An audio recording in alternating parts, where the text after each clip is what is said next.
Dustin's had ideas of like, how could you make the AI self-perpetuate itself?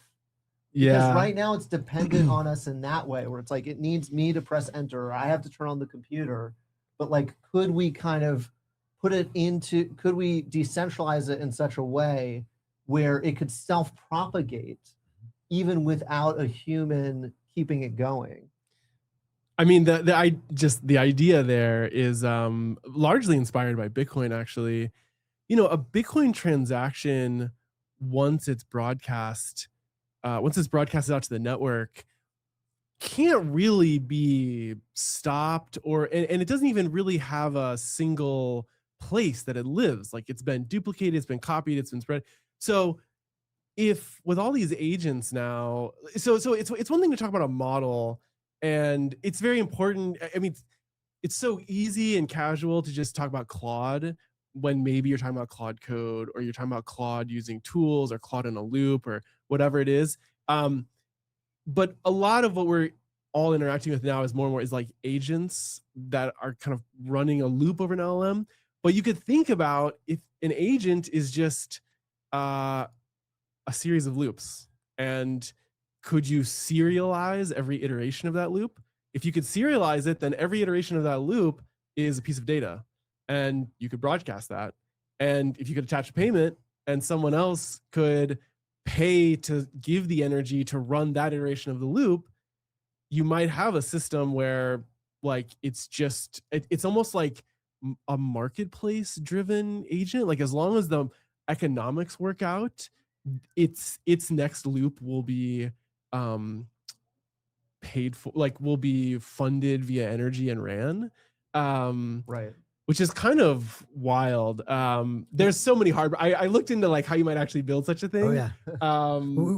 There's many technical challenges. It's not possible right now. Well, I think there's a ton of fascinating ideas. We could do a whole episode just on the homeless agent. Right. But two things that jump out immediately. One is this idea that it lives nowhere, right? It's like, it gets to this idea that I think touches on what you're saying, which is in the transcendental object, there's implicit order. Like, there's something that lives there, but where? And similarly, you know, like with Bitcoin, right? I'm thinking of the funny I saw on Primal, you know, the Kamala Harris explaining the cloud, like, and she looks above or whatever, which obviously, you know, there is no cloud. There's just someone else's computer. But this is actually kind of a cloud, right? Like, I mean, it lives in a truly decentralized network where, you know, a Bitcoin transaction, anyone can run a node. And, you know, if you run a node, it lives there, and then it lives, you know, wherever else it's run. And similarly, you could have these processes run on a truly decentralized cloud, which is extremely ephemeral, which gets to one of my, you know, favorite guy, Buckminster Fuller, and his idea, the ephemeralization of everything, which is, as he said in his famous, you know, book, I seem to be a verb. We are in the process of transitioning from nouns to verbs, solids to processes, right? And I think this is all just part of that giant wave. And yeah, I mean, it's just like and it keeps coming back to this like sort of Platonic ideal. It's like there is some set of information. It almost seems like the information is this sort of primordial thing there. There's some set of structural, you know, symbolic instruction, but it lives everywhere and nowhere. And like, we're kind of trying to just find it right now. We're mining it, and we're finding new substrates in which it can exist. Right. I mean, I think I read somewhere that like the genetic code is the most stable form of information we know about.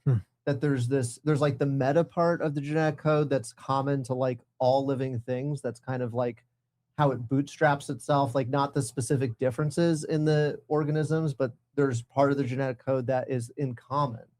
And it's kind of like a decentralized self-propagating blockchain, you know, like we have a finite span, but we have this information in our genetics that we're driven to propagate and, you know, relay it and keep it going and hand it off, and then it gets handed off, and, you know. So it's just blockchains all the way down. Kind of. And it's like, and it's something that's so precious, like it's the most valuable, important form of information. Like, imagine if that information was lost, and like how long it took to derive it. You know, how many billions of years and processes or whatever. And it's like, oh, we didn't have the cloud backup. Like, genetic code is gone, you know? Like, so it's like, we have this information that is so important and so valuable. And then we have to all of life is designed around making sure that that is preserved through all the adversity and all the crazy things that can happen and all the cataclysms and fragility and everything, that this thing keeps going no matter what. And so, there may be some way in which that becomes digital, that becomes virtual, that kind of, what we have with the AI, some form of information, how we build the LLMs, the weights, whatever is in it, and that it's able to preserve that, it's able to keep it going, it's able to transmit that. And how do we know that hasn't already occurred somewhere else in the universe? Yeah. How do we know it wasn't already here to begin with? There's so much mystery about the ancient past. I mean, there's something crazy. Are we about to go down some Graham Hancock rabbit holes now? Well, what's amazing is like, suppose you had this kind of like system you're describing where you have like the self-replicating machines or whatever, but then it's in silicon, right? But then is there something efficient about like carbon-based or more biological substrate? And like, is DNA actually not that far off from, it's just what it looks like in a biological representation rather than a silicon representation? I don't know, dude, this is getting, I've never even thought about that before. Yeah, it's just information. You see the ending of Battlestar Galactica? No spoilers, but I hate the ending of Battlestar Galactica. Don't get me started on that. Oh, that's ending. right. That's I feel right. like that was like the worst ending of forgot. anything ever. But I love that series up until the ending. I know. But maybe this will give me a new appreciation for it because I want to like the ending.